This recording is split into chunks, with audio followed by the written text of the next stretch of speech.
Kota tanpa buku. Pernahkah kau ke toko buku, perpustakaan, atau taman bacaan?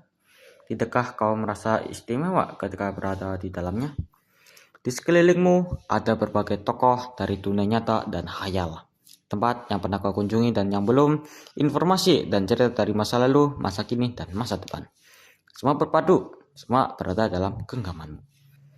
Saat berada di antara buku, tidakkah kau merasa menjadi raja dan ratu? Ruang dan waktu seolah menyatu tanpa batas.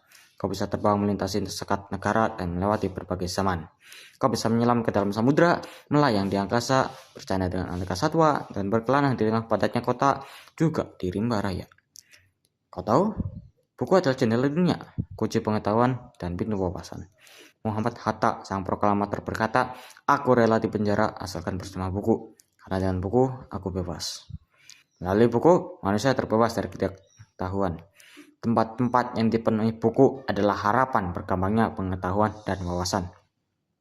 Apa jadinya jika kota tanpa buku? Pantaskah dia disebut kota?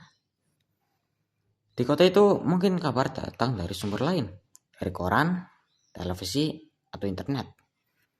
Mungkin informasi dan cerita datang dari nenek moyang, bagai dongeng-dongeng sebelum tidur.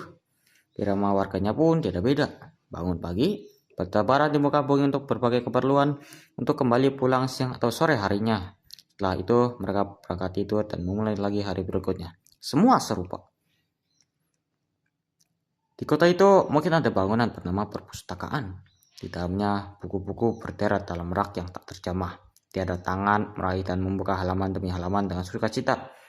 Mungkin juga ada tumpuan buku di sudut-sudut sekolah yang sepi dan berdebu.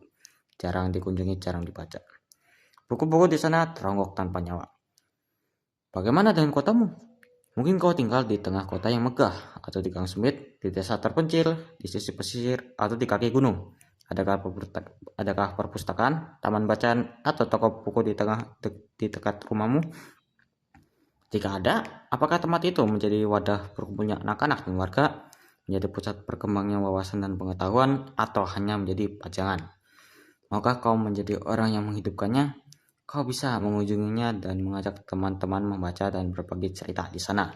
Jadikan tempat itu sumber kegembiraan dan pengetahuan. Jika tempat itu belum ada, maukah kau menjadi orang yang menghadirkannya? Kau bisa memulainya dari sebuah sudut di teras rumahmu. Ajak teman-temanmu memulai langkah baru. Jangan biarkan waktu berlalu tanpa buku. Siapapun dirimu, bersahabatlah dengan buku. Dia akan menjadi teman setiamu sepanjang waktu.